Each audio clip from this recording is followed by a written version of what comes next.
pagi. Assalamualaikum warahmatullahi wabarakatuh. Selamat datang para peserta webinar ke-8 Yakes Telkom.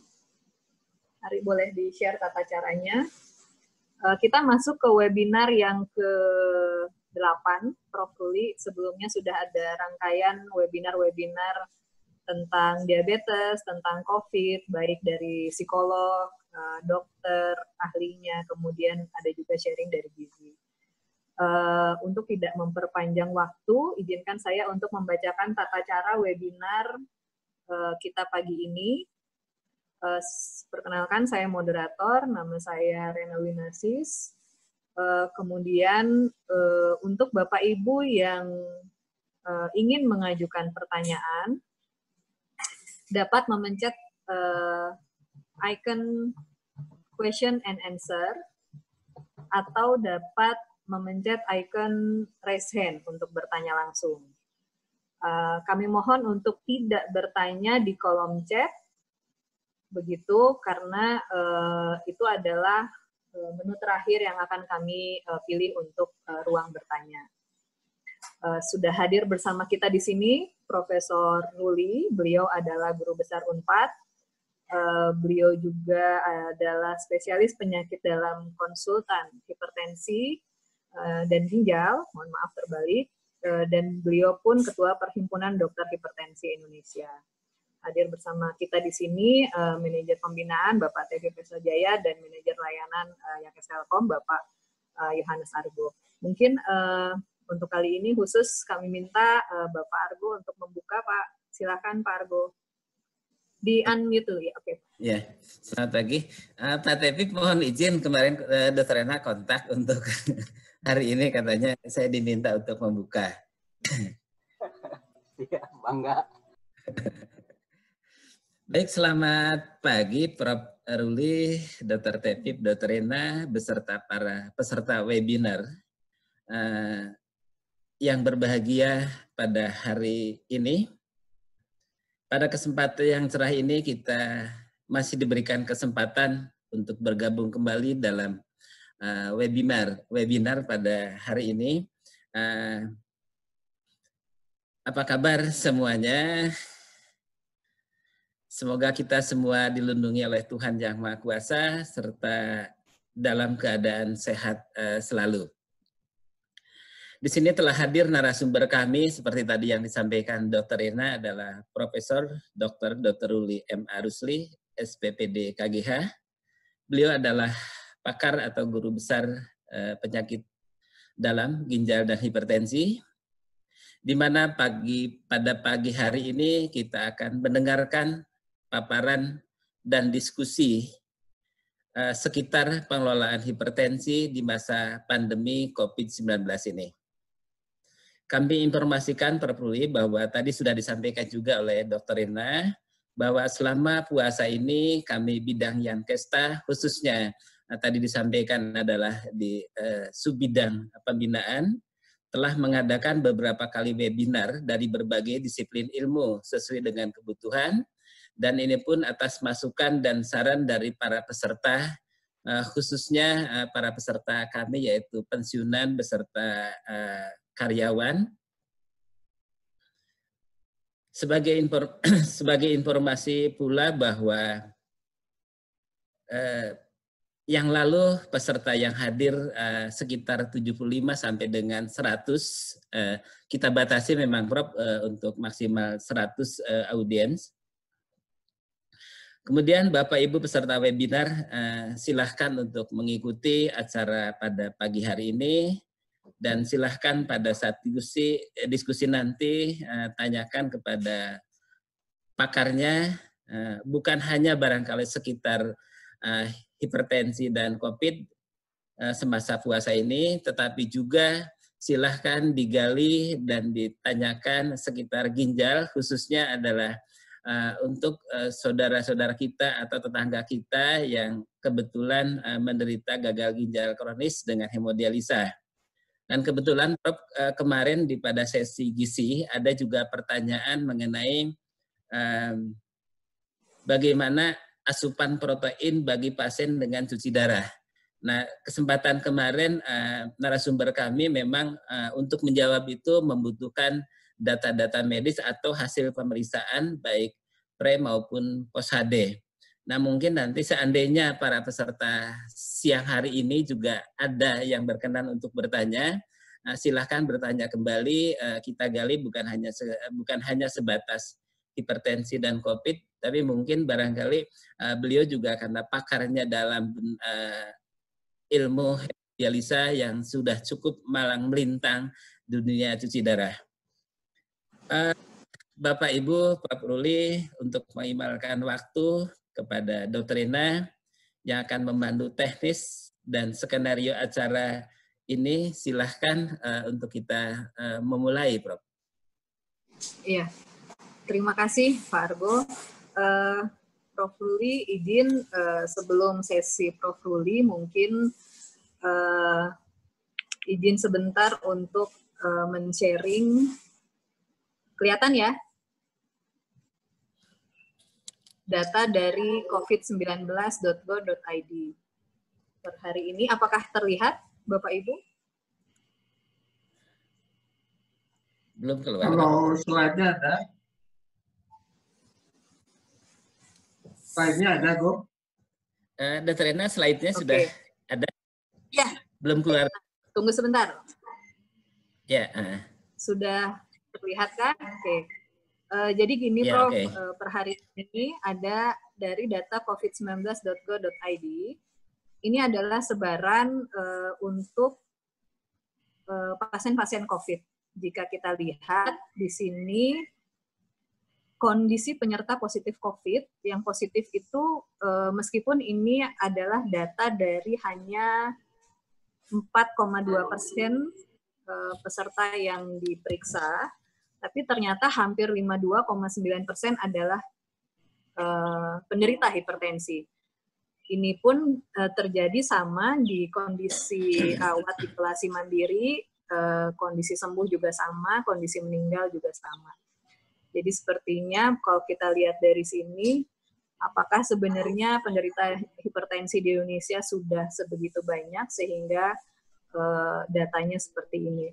Hal ini pula yang menjadi latar belakang kami untuk mengundang Prof. Ruli pada sesi kali ini, karena memang mungkin koreksi jika saya salah, Pak Argo, hampir 30 atau 35% peserta YAKES juga sudah menderita hipertensi. Mungkin untuk lebih detailnya kami serahkan ke Prof. Ruli langsung untuk membuka sesi hipertensi di kondisi COVID dan puasa. Kami persilakan, Dok. Assalamualaikum. Ya. Ini tentang COVID ya. Kontroversi. Apakah obat hipertensi itu bagus atau jelek buat COVID? Ini orang pada bingung. Banyak yang bertanya, Dok, saya pakai ARB, saya pakai ACE. Baik atau tidak? Slide berikutnya.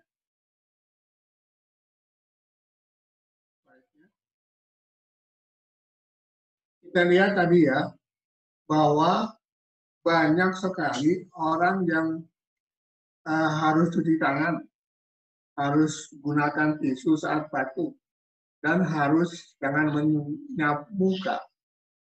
Kenapa? Karena virus itu masuknya lewat mulut, lewat hidung, dan lewat mata. Masuknya si SARS.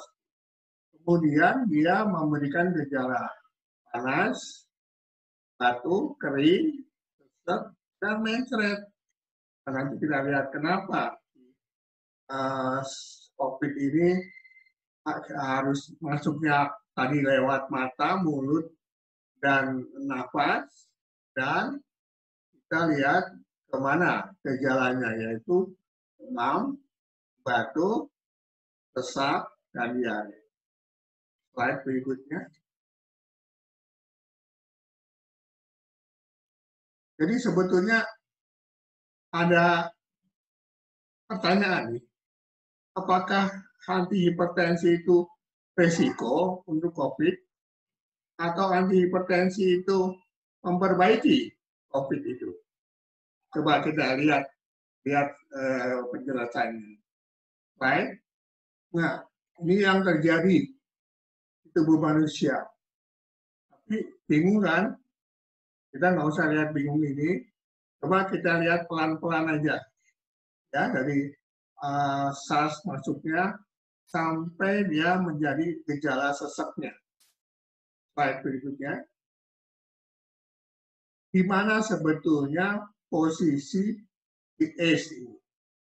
Ini kan kita udah tahu banyak ya, udah tahu sering ya, bagaimana ACE bradykinin, ada ACE inhibitor, kemudian menjadi angiotensin 2, kemudian menjadi ARB oleh AT1.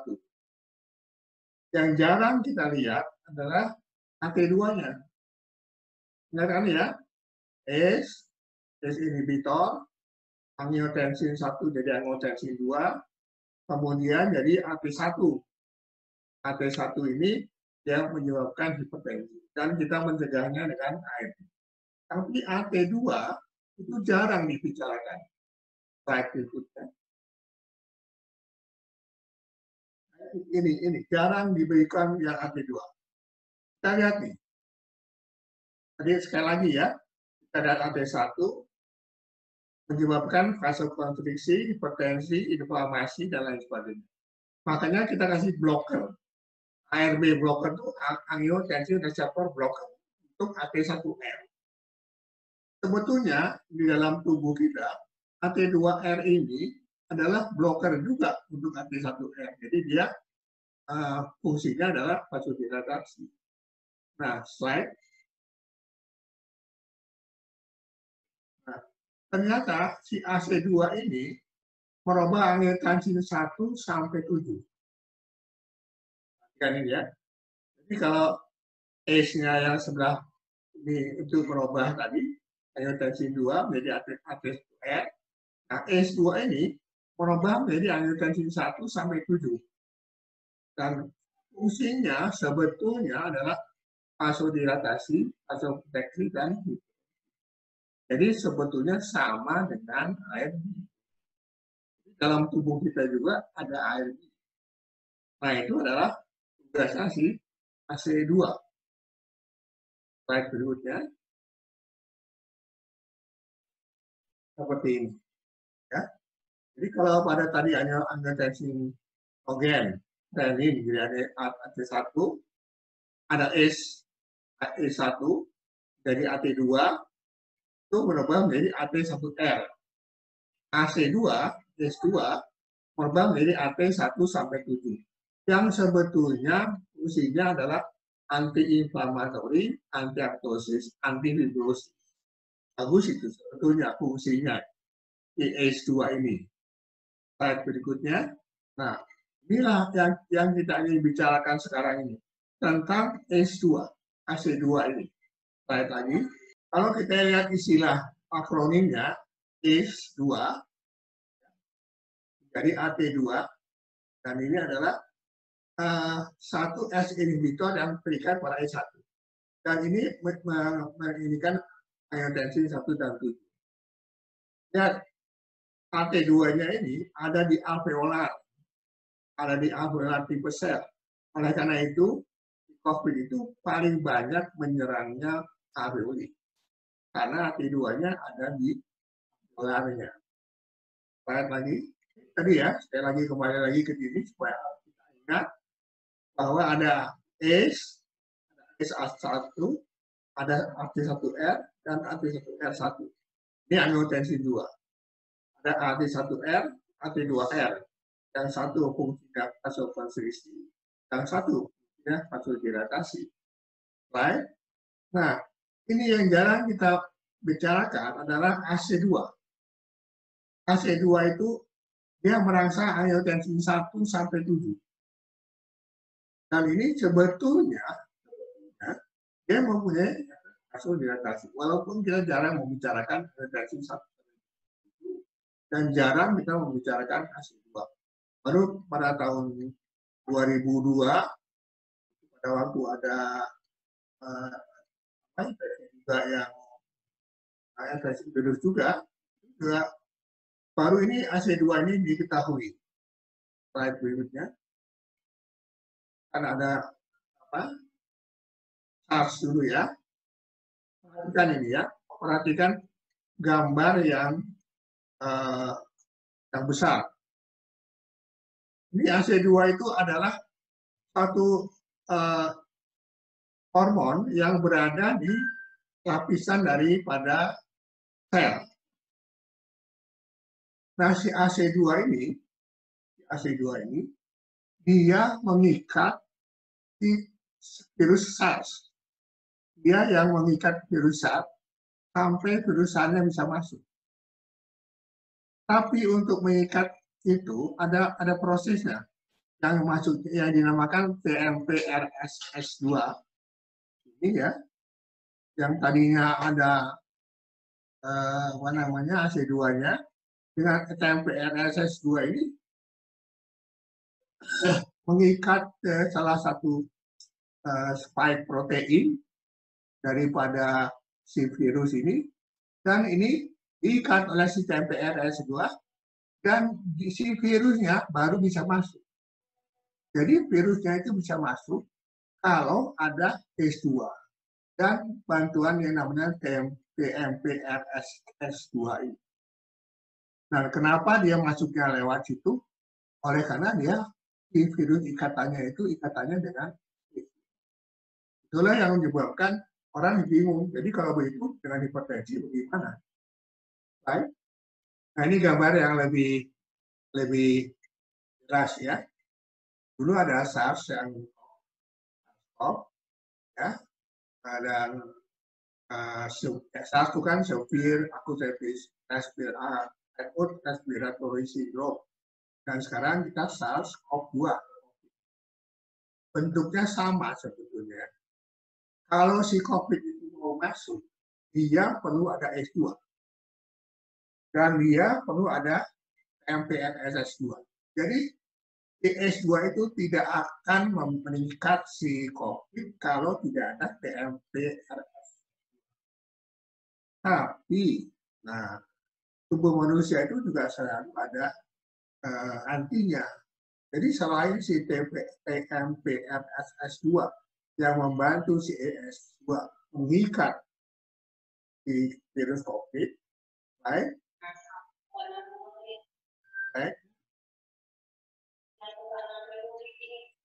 Nah, ini ada yang namanya ADAM. ADAM 17, yaitu namanya satu protease inhibitor.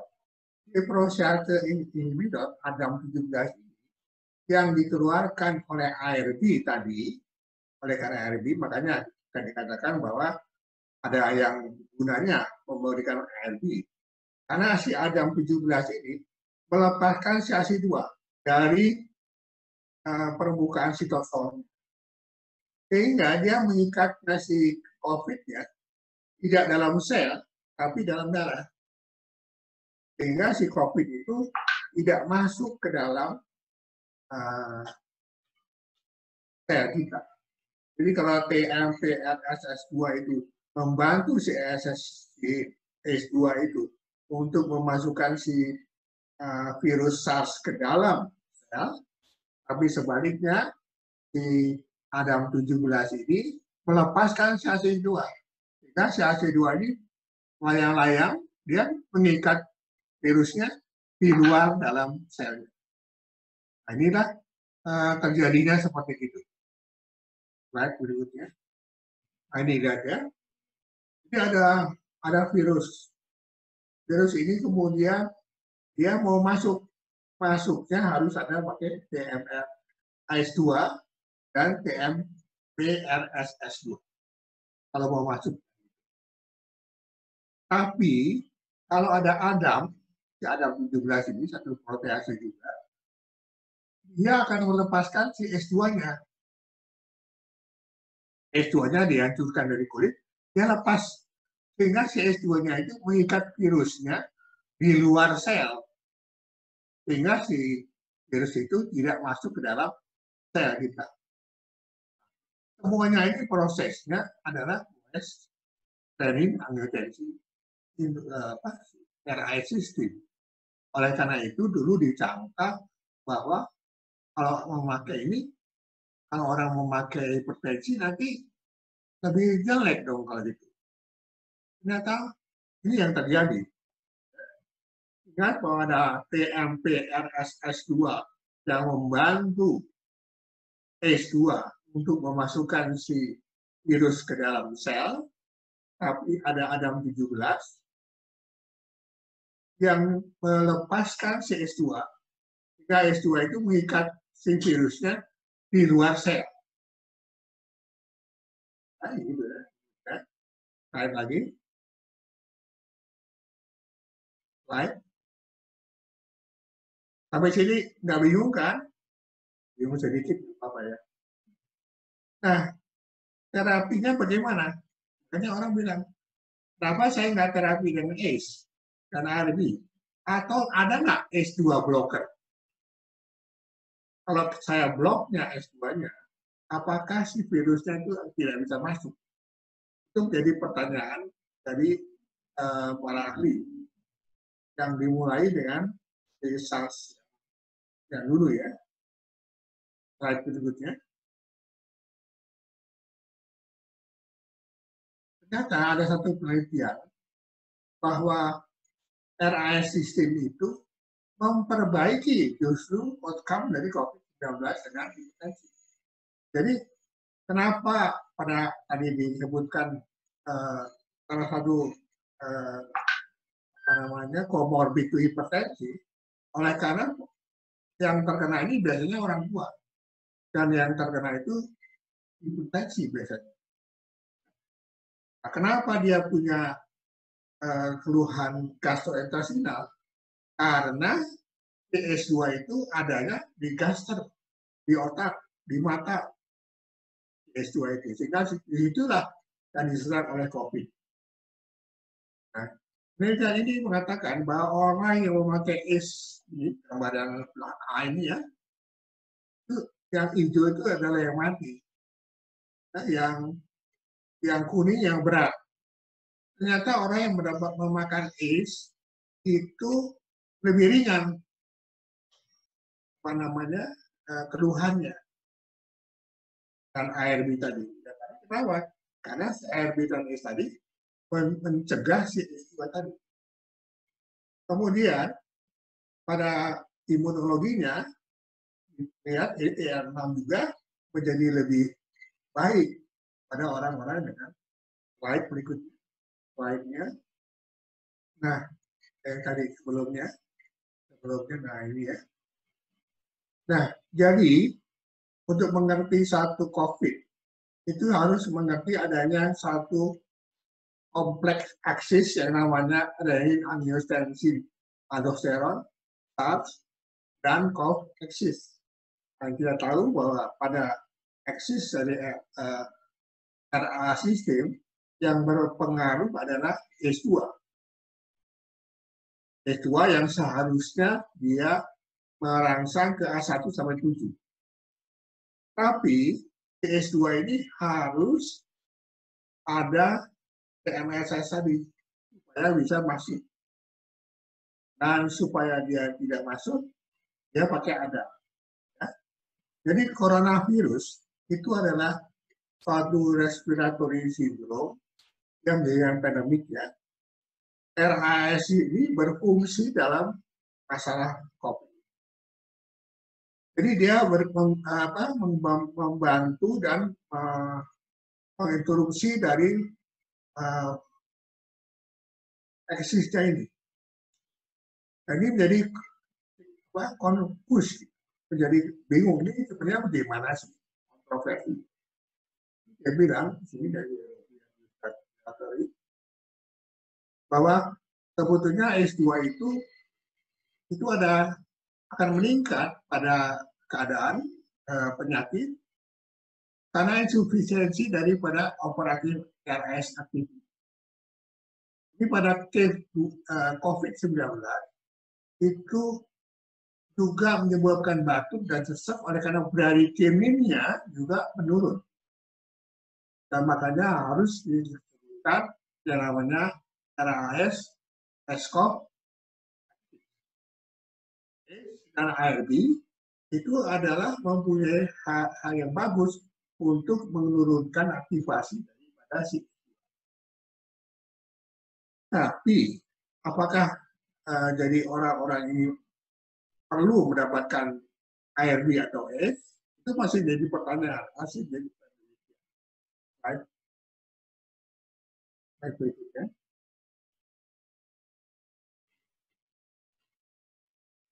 Jadi pada satu namanya WHO Solidarity Study, makanya pengobatannya itu ditujukan pada sampai saat ini adalah pada polimerase inhibitor, anti malaria, HIV protease seperti dipinopal, propinopal, dan protease inhibitor. Lagi dicoba bagaimana meningkatkan si Adam 17 tadi.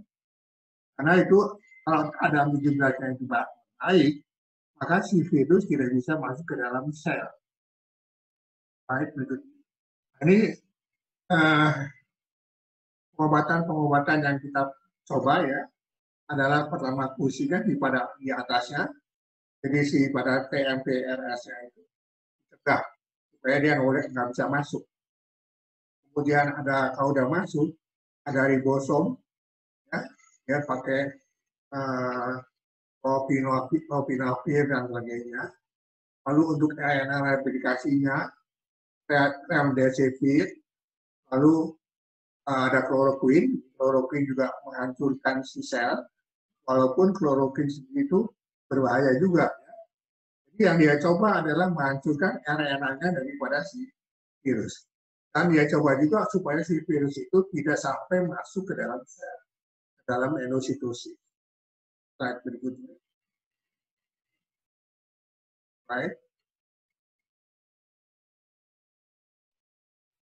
Slide berikutnya.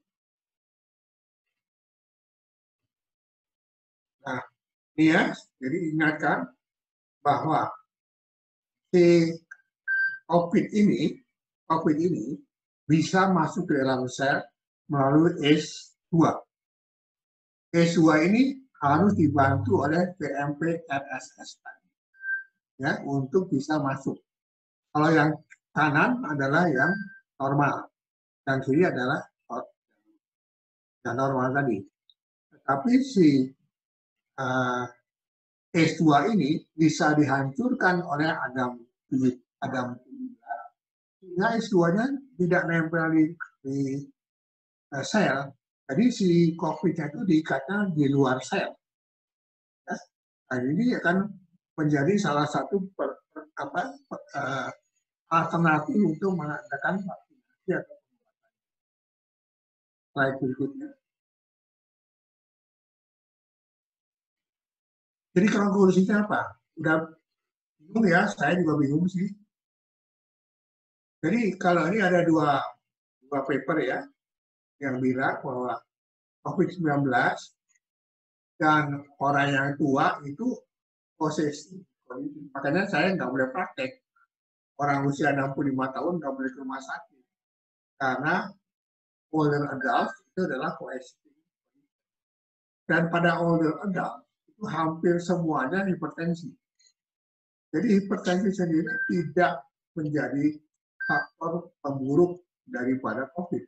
Malahan mungkin terapi hipertensi menjadi memperbaiki, walaupun belum ada bukti yang jelas. Ya, efek dari RAS inhibitor pada S2 ini belum jelas. Ya. Apakah ada potensi benefit atau dengan harm, itu kita juga nggak jelas. Kalau orang, dulu ada pertanyaan, jadi kalau gitu saya kalau makan obat ACE inhibitor atau ARB, mesti berhenti enggak? Jangan. Justru bagus malah. Walaupun belum terbukti ya, tapi bukti ini mengatakan bahwa RAS inhibitor, ACE atau ARB, itu lebih bagus untuk diteruskan. Ini ada paper lain yang bilang bahwa ACE2, ingatlah, ACE2 ini juga ada di paru-paru. Sehingga ACE yang sering diserang sama si COVID ini adalah paru-paru. Tinggal angin jadi. Jadi potensial terapinya adalah mencegah si ACE2 tadi. Walaupun sekarang belum. Baik. Baik. Jadi kita lihat ini ya, bahwa lihat orang yang pakai ACE dan ARB yang matinya cuma 3,7%. Tapi orang yang non-ACE itu yang mati 9,8%. Artinya bahwa ACE atau ARB itu membantu, bukan menjelek. Tapi yang mana? Apakah ARB ataukah ACE? Kata paper ini lebih baik ARB yang dari oleh karena ARB tadi dari bawah. Kalau ACE masih ada jalur non ACE-nya. Kalau ARB sudah di bawah, jadi dia lebih baik daripada si ACE. Baik judulnya. Karena itu yang saya bisa sampaikan, COVID memang membingungkan masih. Semua bingung, saya juga bingung. Ini baik atau tidak. Tapi satu saya akan sedikit juga soal puasa ya. Kalau boleh ya, Argo. Jadi orang yang puasa, terutama yang cuci darah, biasanya saya menganjurkan jangan puasa pada saat dialisa. Ya.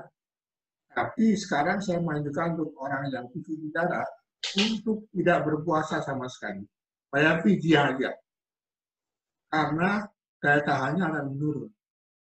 Jadi kalau nggak tahu ada ustadz nah di sini, kalau puasa itu membahayakan, itu malah jadi menganjurkan supaya orang yang tidak ada ya betul fidyah. ya bro. 15 menit. Halo? Ya. Ya. Agak terputus tadi, Prof. Untuk materi apakah sudah selesai, Prof. Tuli? Sudah ya? Oke, baik. Biasanya kita akan buka dengan sesi tanya-jawab, Prof. Nah, ini saya cek dulu dari partisipan, belum ada yang melakukan raise hand maupun question and answer. Mungkin sambil menunggu pertanyaan-pertanyaan yang masuk, Prof tadi sudah sharing tentang ACE inhibitor dan ARB. Jadi obat-obat ACE inhibitor itu kalau Bapak Ibu misalnya makan obat-obatan yang di packagingnya tulisannya ada mengandung pril di belakang, captopril kah, kemudian paling banyak mungkin captopril, tapi ada juga mungkin yang sudah mengkonsumsi beberapa. Kalau di Yakes itu ada perindopril atau enalapril.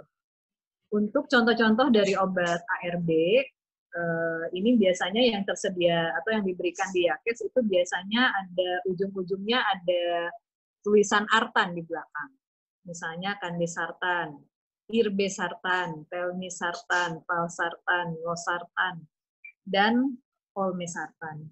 Begitu Bapak Ibu partisipan.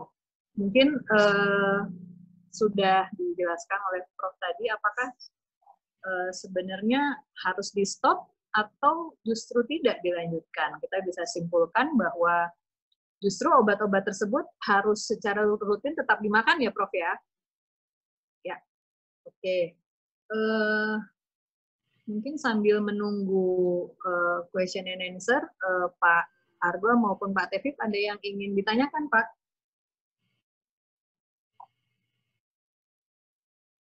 Ya, sementara ini belum ada, Prof. Memang banyak hal-hal yang berada di masyarakat mengenai khususnya COVID ini terkait dengan obat-obatan yang diminum, tidak hanya hipertensi, tapi semua obat-obatan. Tiap kali kita menghadirkan narasumber akan ditanya apakah ini cocok untuk saat puasa dalam keadaan COVID seperti ini. Bahkan kalau di kalangan kita sendiri, bagaimana itu COVID sampai menyerang sampai ke DIC itu. Sehingga kalau kita kait-kaitan dengan dialisis, jadi agak juga bingung saya itu. Kira-kira seperti itu kalau di kalangan peserta, Prof. Saya kira diserahkan ke peserta aja, Doreen. Saya belum banyak yang bisa saya tanyakan nih. Saya tadi menyimak juga agak bingung juga. Ya memang ini COVID ya, COVID-19 itu. Saya itu 44 tahun lebih dari dokter ya. Belum pernah ada pandemi seperti sekarang. Oh iya. Dan belum pernah ada. Dulu ada yang namanya MERS, ada yang namanya SARS. Tetapi tidak pandemi dia. Nah sekarang, kalau dulu kan dia atau flu burung, itu hanya menyebar dari burung ke manusia. Sekarang ini bisa menyebar dari manusia ke manusia. Untungnya, ya ada untungnya. Kematiannya tidak segalak flu burung atau SARS. Tetapi yang ditakuti adalah virus ini bisa bermutasi. Dia bermutasi sehingga dia banyak menyebar, gampang menyebar, sangat kontagius, dan fatalitasnya tinggi. Kalau itu terjadi, mungkin kita akan menghadapi hal yang lebih berat. Makanya sekarang orang sedang mencari vaksin ya, bagaimana memvaksin terhadap virus ini. Tapi vaksin ini paling cepat 1 tahun atau 2 tahun lagi. Nah kalau ini menyebar dan dia bermutasi, ini yang sangat kita takutkan. Belum pernah saya ya? Sudah ada yang, mohon maaf saya izin potong dulu dok, takutnya menunggu lama dan hilang. Sudah ada yang bertanya, bolehkah kita masuk sesi tanya jawab dari peserta? Untuk Ibu Nurtini, kami persilahkan langsung bertanya ke Prof. Ruli. Silahkan Bu Nurtini. Terima kasih. Saya Bu Nurtini dari Makassar, Tirek 7. Mau bertanya masalah, biasanya kan setiap 3 bulan anak saya kebetulan di Jerman ya, dia donor plasma darah. Nah, mungkin waktu itu masih awal-awal belum parah pandemi di Jerman, dia tetap melaksanakan rutinitas itu. Ya, dia tetap melaksanakan rutinitas donor plasma darah itu. Nah, ternyata daya tahan tubuhnya menurun 10 hari setelah dia donor plasma darah itu, dia kena cacar berulang, jadi cacar yang kedua kali, cacar api. Nah itu apa ada kaitannya dok ya?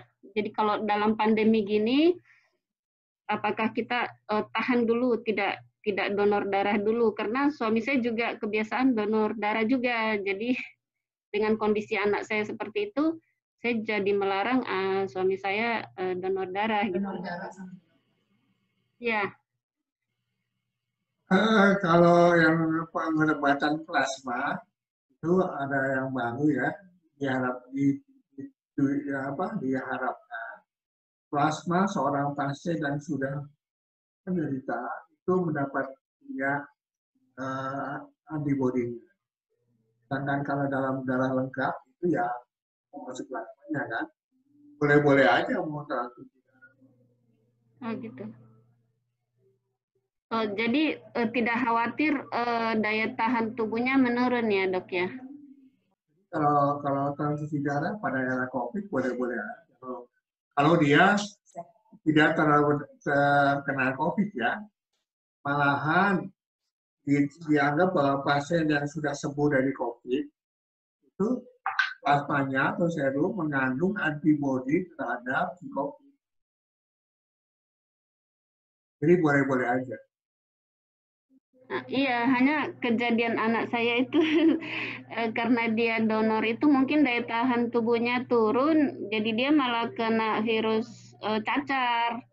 Jadi sekarang dia kondisi cacar di sana. Ya, memang sekarang pada era COVID ini ya, semua perhatian itu ke COVID ya. Jadi kadang-kadang orang yang rumah sakitnya nggak buka, sehingga pasiennya mau ambil obat nggak bisa. Akhirnya dia sakitnya bukan karena COVID, karena penyakit dasarnya nggak diobati. Juga demikian, orang yang harus transfusi, nggak ditransfusi karena takut ke rumah sakit. Orang yang harus mendapat obat, nggak mendapat obat. Jadi ini betul-betul pandemi yang membahayakan kita semua. Dan lebih banyak lagi adalah rasa takutnya. Tapi saya agak khawatir dengan boleh pulang segala ini, mudik segala ya. Penyebarannya sangat besar sekali. Dan nanti habis lebaran, saya khawatir di Jakarta atau Surabaya akan naik lagi dengan COVID. Malah daerahnya pun jadi COVID. Dan sekarang ini bahayanya kan gini, si COVID ini kan kayak influenza. Kadang-kadang dia sembuh sendiri. Maaf saya batuk dan bukan COVID ya. Kadang-kadang dia sembuh sendiri, tapi dia mempunyai virusnya. Nah itu dia menularkan gitu. Itu yang bahayanya dalam satu pandemi. Apalagi si COVID ini penularannya sangat mudah sekali. Itulah kira-kira. Terima kasih, Prof. Suaranya nggak ada. Iya, terima kasih, Prof. Sudah jelas. Baik, kita masuk langsung ke kotak Q and answer, Prof. Ada 5 pertanyaan yang sudah masuk. Pertanyaan pertama adalah, jadi untuk penderita darah tinggi, untuk mencegah COVID, apa saja yang dilakukan atau dihindari? Pengobatan darah tinggi itu obat darah tinggi ya sampai sekarang belum dikatakan bisa mencegah COVID. Yang untuk mencegah COVID sama aja orang hipertensi yang harus cuci tangan, harus social distancing, menjaga mata dan mulut. Kenapa tadi? Karena si COVID tadi pastinya lewat itu, lewat mulut, lewat batuk, lewat mata. Nah itu masuknya COVID, itu yang harus dicegah. Jadi social distancing itu kan droplet. Kalau orang batuk itu bisa 1 atau 2 meter. Itu mengandung virus. Kalau virus itu menempel ke tangan kita, akan masuk ya.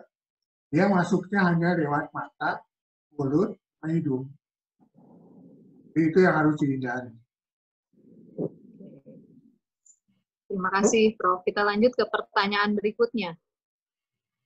Ada 3 pertanyaan. 1, ini dari Bapak Edi Suroto. Pertanyaannya adalah, pertanyaan pertama tentang obat-obatan tadi.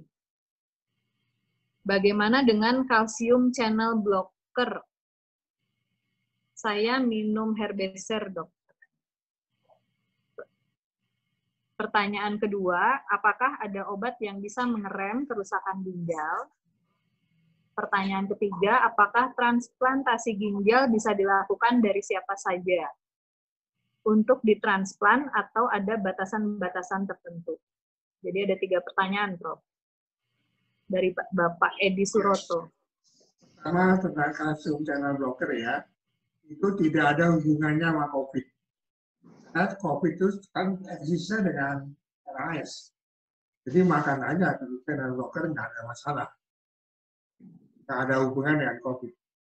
Yang kedua adalah, apakah ada obat yang bisa mengerem kerusakan ginjal? tidak ada. Obat itu tidak ada yang, jadi kalau kita sudah ada gagal ginjal, yang bisa mengerem itu adalah makanan-makanannya harus diatur.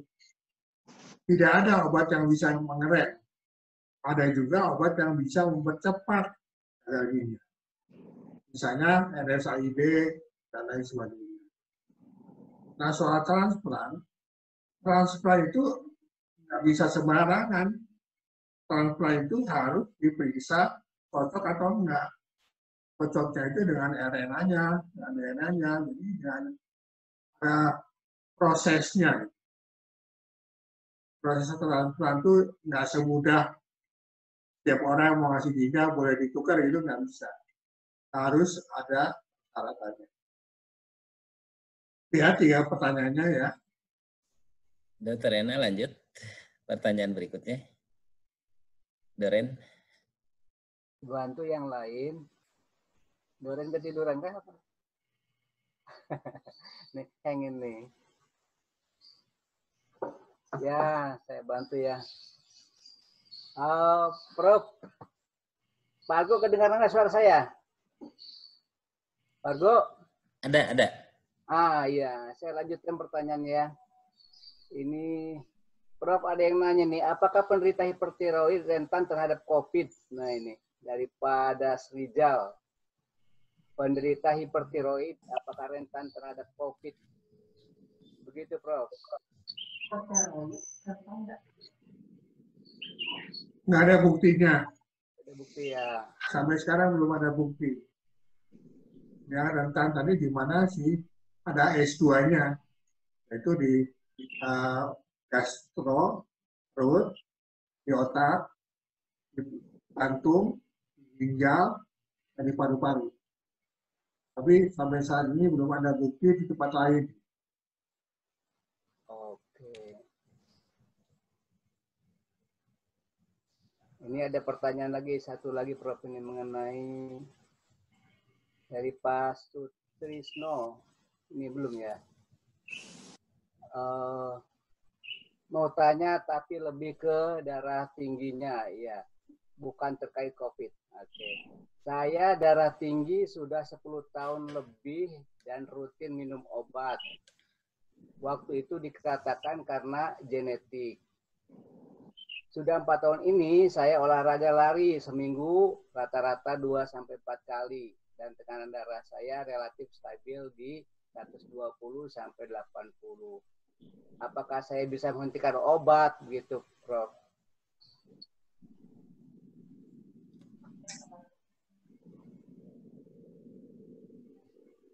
Jadi pengobatan hipertensi itu ya bukan hanya minum obat ya. Pengobatan hipertensi itu adalah dengan diet juga, mengurangi garam. Kemudian yang bugar, supaya dia olahraganya, supaya jantungnya baik. Tapi kan kalau sekarang mah nggak boleh olahraga di lapangan olahraga selama COVID.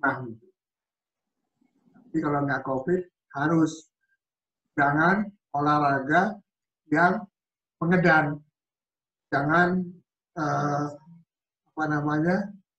mengangkat berat, mengangkat beban. Jangan. Lebih baik lari, berenang, itu lebih baik. Jadi yang namanya isotonik, ya. Jadi dia berubah, tonusnya nggak bertambah. Tuh, jadi olahraga yang dicari adalah olahraga yang isotonik.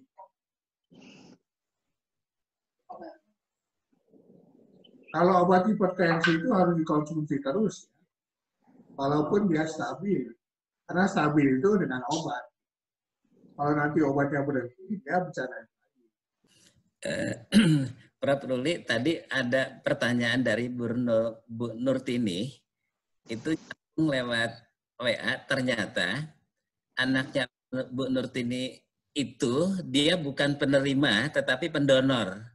Nah, pertanyaannya, pendonor darah plasma tadi. Jadi apakah pada masa pandemi saat ini masih diperkenankan enggak? Karena yang bersangkutan katanya kondisinya mengalami kurang baik lah, kurang fit, dan saat ini sedang terdapat cacar air gitu. Apakah dengan pandemi ini masih diperkenankan untuk jadi pendonor atau enggak gitu? Terima kasih. Kalau mau jadi pendonor ya harus sehat. Nah, nggak boleh sakit. Baik donor darah maupun donor plasma itu harus dalam keadaan sehat. Kalau dia orang normal ya, tapi sekarang ada juga nih orang yang sudah COVID mendonorkan plasmanya, itu pun masih percobaan. Oke. Ya. Ini pertanyaan tadi sudah, kemudian mungkin ini saya yang bertanya ya Prof. Jadi sebenarnya kan katanya hipertensi ini salah satu faktor resiko untuk COVID, komorbidnya COVID begitu Prof. Jadi sebenarnya yang menjadi penyebab utama orang-orang hipertensi ini katanya lebih rentan untuk COVID adalah sebenarnya usianya atau kondisi tekanan darahnya, Prof. Itu yang tadi dibilang ya. Sebetulnya yang menjadi komorbid usia. Hanya kalau pada orang yang usianya udah tinggi, lebih banyak yang hipertensi. Jadi komorbidnya sendiri bukan hipertensinya, tapi usianya. Hanya, tadi kan dikatakan, masih belum jelas sebetulnya peranan daripada RAS ini. Masih dalam penelitian. Tapi selama saya baca, malahan pemberian obat-obatan yang bersifat ARV itu lebih baik buat orang yang COVID. Tapi saya tidak melihat hipertensi ini sebagai komorbidnya. Gitu. Usianya iya, maksudnya komorbid. Lebih banyak yang mati itu orang tua. Ya memang dia harus sudah mati gitu. Orang tuanya hipertensi gitu. Kebanyakan 80% orang tua itu hipertensi. Nanti Mbak Rena juga kalau udah tua mungkin hipertensi. Iya, antrian terdepan mungkin ya Prof ya. Oke, ini sudah ada yang raise hand, Ibu Supanggihno Nono, silahkan langsung bertanya ke Prof Ruli. Bisa dibuka, Ari, untuk Ibu atau Bapak Iso Panggihno Nono. Silahkan langsung bertanya. Halo, Bapak atau Ibu Iso. Mohon di-unmute dulu Bapak atau Ibu mic-nya untuk bisa langsung bertanya.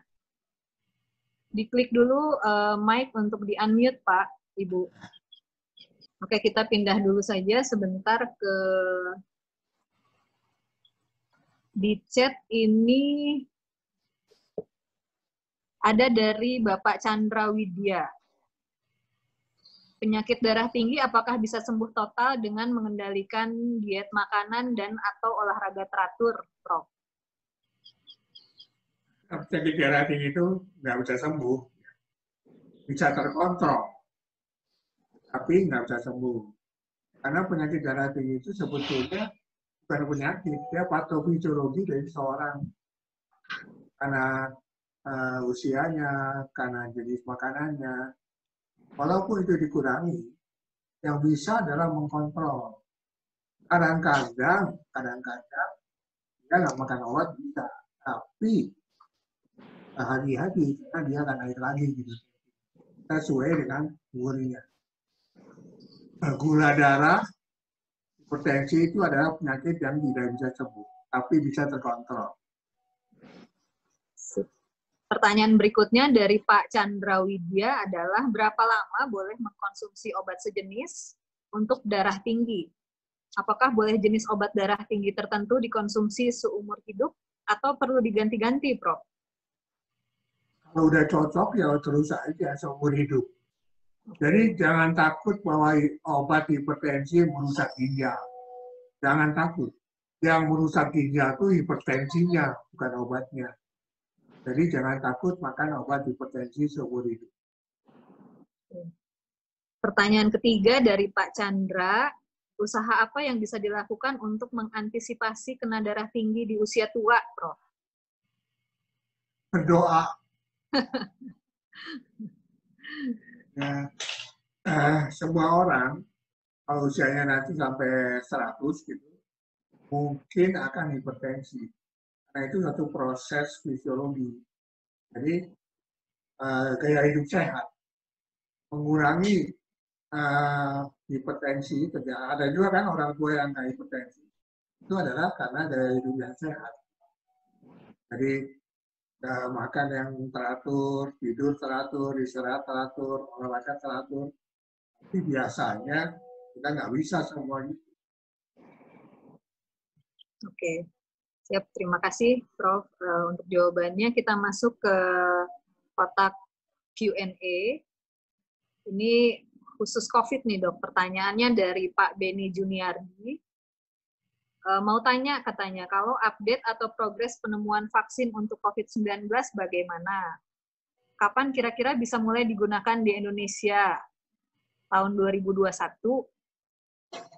Apakah sudah divaksin COVID-19 100% akan terhindar dari paparan virus COVID-19? Atau ada peluang kemungkinan terpapar juga? Mengingat masih ada kasus orang yang terkena COVID 2 kali. Mangga, Prof. Nah, pertama tentang vaksin. Vaksin ini ada banyak sekarang cara dicoba. Dicoba nih. Kalau menurut perjuangan saya, selesainya kira-kira 2-3 tahun lagi. Baru percobaan itu. Ya. Di Indonesia ya kira-kira 5 tahun lagi lah. Gitu. Nah, apakah orang itu masih bisa kena? Nah itu yang jadi pertanyaan. Apakah memang betul vaksin ini adalah melindungi semua? Nah itu kita masih. Vaksin itu ada yang dilihat pada RNA-nya, ada yang mencoba tadi pada si Adam 7-nya. Jadi banyak mencoba. Belum ada yang berhasil. Doakan supaya cepat-cepat berhasil. Oke, baik Prof. Kita berpindah ke pertanyaan selanjutnya. Ini kalau ada tidak hubungan darah rendah dan COVID, Prof? Kalau dia udah darah rendah, kena COVID, nggak ada hubungannya. Tapi COVID itu bisa menyebabkan shock, ya. Shock itu adalah tekanan darah rendah. Tapi kalau hubungan langsung antara tekanan darah rendah dengan COVID itu tidak ada. Ya, COVID bisa menyebabkan orang shock. Ini pertanyaan selanjutnya dari Bapak yang sama, dari Pak Firman Arubusman. Minum obat darah tinggi sebaiknya pada saat sahur atau buka, Prof? Apa? Minum obat darah tinggi sebaiknya pada saat sahur atau buka? Tergantung berapa lama kerjanya si obat itu, ya. Kayaknya ada obat yang lama kerjanya, half life-nya itu 24 jam. Itu boleh pada buka, boleh pada sahur. Nah, kemudian kita lihat juga orang itu tensinya tingginya pada malam hari atau pada pagi hari. Kalau sekali diukur tensinya. Kalau misalnya jam 12 siang tinggi dibandingkan yang lain, baiknya sebaik waktu sahur. Tapi karena waktu misalnya dia malamnya tinggi, sebaiknya waktu buka. Jadi harus dilihat orang per orang. Oke, terima kasih. Pertanyaan berikutnya dari Bapak MK Sutrisno. Penderita darah tinggi bisa donor darah atau tidak, Prof? Pada dasarnya sih nggak masalah. Kalau orang darah tinggi itu boleh-boleh aja. Karena sebetulnya kalau nggak ada penyakit lain, lebih baik. Hanya kadang-kadang PMI-nya yang nggak mau. Karena takutnya ada penyakit jantung dan lain sebagainya. Jadi harus cek dulu. Kalau hanya darah tinggi itu nggak ada masalah. Kan? Tapi kalau darah tinggi ditambah jantung dan lain sebagainya, itu harus hati. Oke. Terima kasih untuk jawabannya, Prof. Ruli. Kita lanjut ke pertanyaan berikutnya. Bolehkah penderita hipertensi minum kopi sesekali, Prof? Sesekali atau sering? Silakan, Prof. Saya kira kopi itu malah bagus ya. Untuk yang nggak bagus itu gulanya. Susunya juga. Kopi, Gulanya. susu, gula. Nah itu, lagi yang itu. Kalau kopinya sendiri sih nggak ada masalah, asal jangan terlalu banyak. Jadi nggak apa-apa minum kopi itu, tapi gulanya yang berbahaya. Saya sendiri minum kopi. Jadi gulanya yang dihindari ya, Prof ya. Sama jangan lupa obatnya tetap dimakan, Pak Sujono. Terima kasih untuk pertanyaannya. Baik, Prof Ruli, dari partisipan sih ini pertanyaan sudah habis semua, Prof.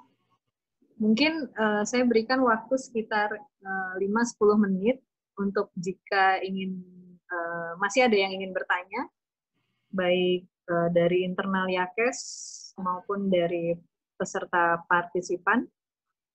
Saya persilahkan.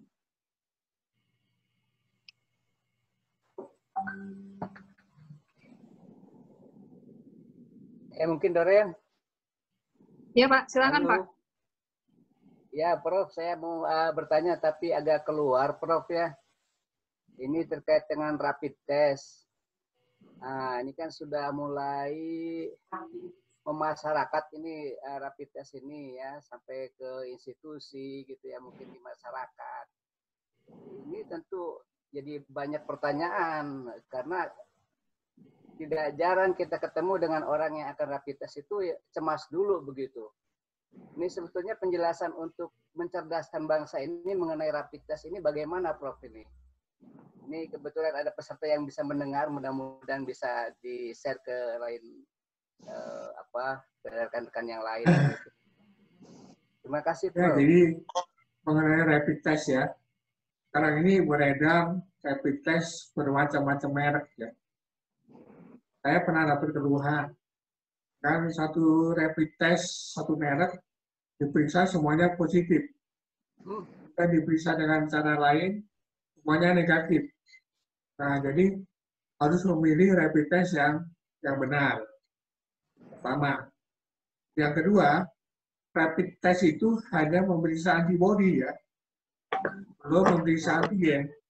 Jadi kalau dia itu negatif, belum tentu dia COVID-nya negatif. Jadi kalau rapid test harus diulang. Rapid test lagi sama rapid test lagi. Sebetulnya kalau di luar negeri semua orang di rapid test. Tapi biayanya kan mahal. Kayak di Taiwan tuh semua orang di rapid test oleh negara. Gratis. Kalau kita suka. Karena dengan rapid test memang kita hanya bisa menangkap yang positif. Yang positif kita tangkap. Yang negatif belum tentu nggak positif. Terus diulang. Di rapid testnya sendiri, ada yang positifnya salah, itu positif apa. Jadi harus hati-hati juga memilih merek dari rapid testnya.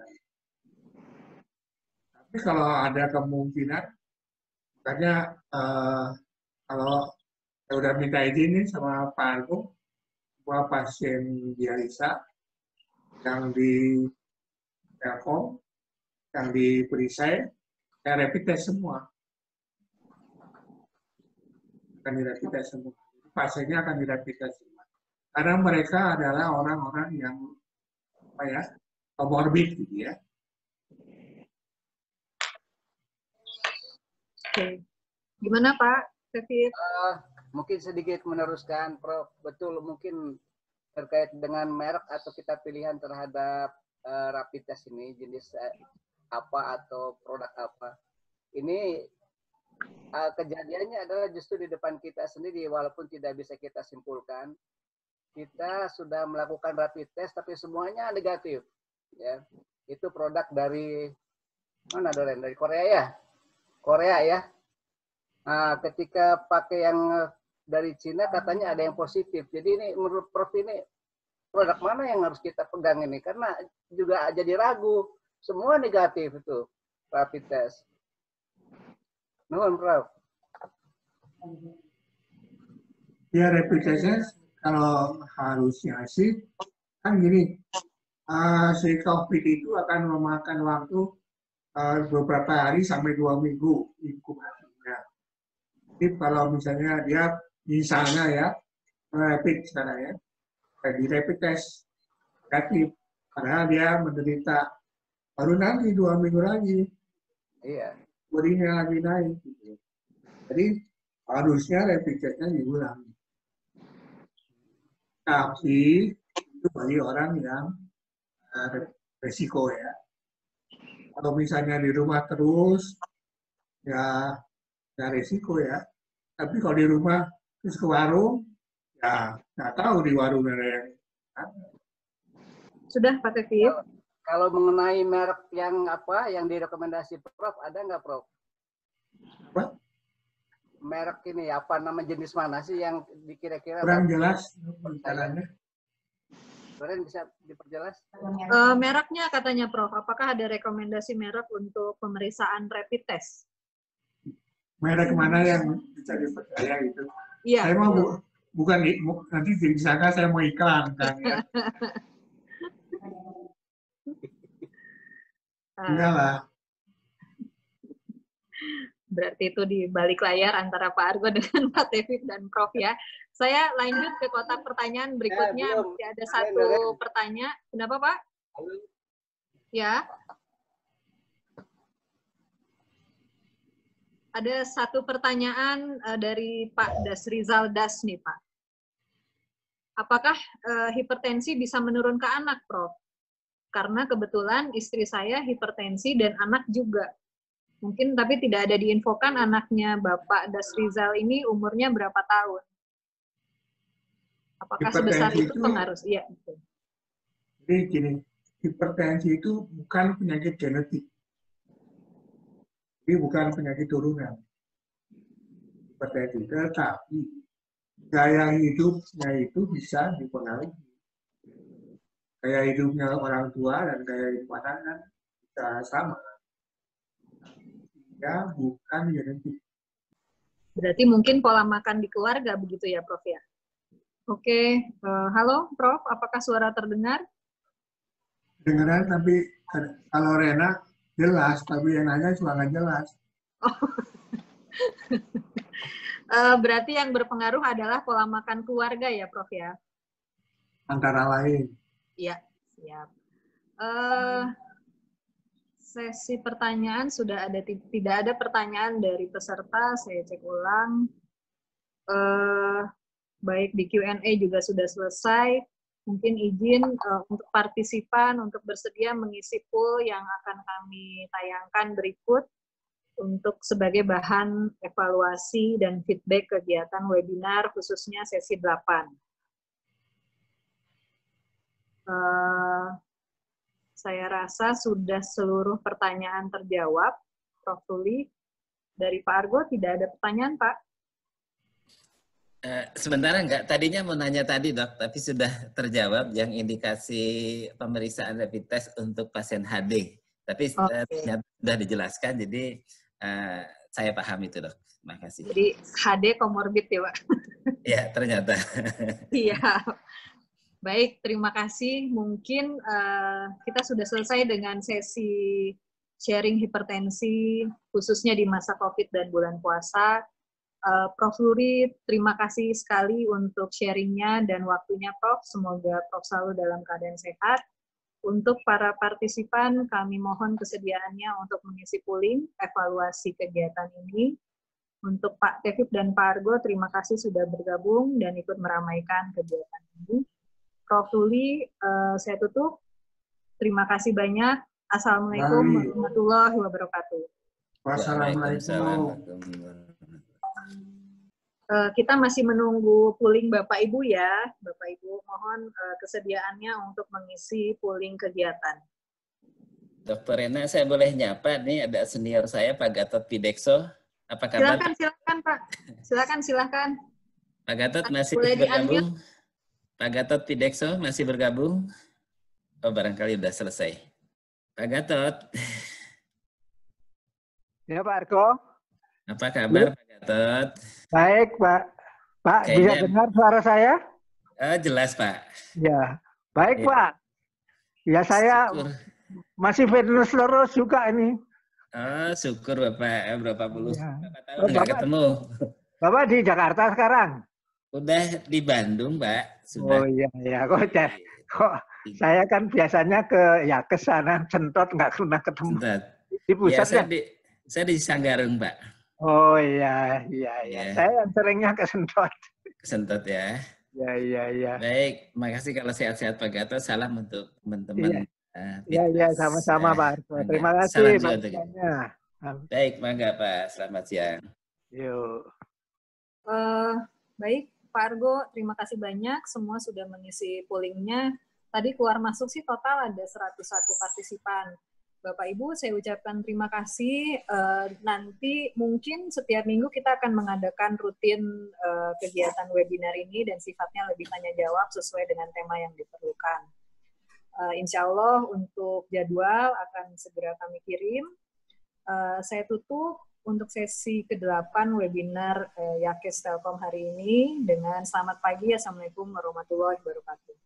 Waalaikumsalam. Selamat pagi kembali.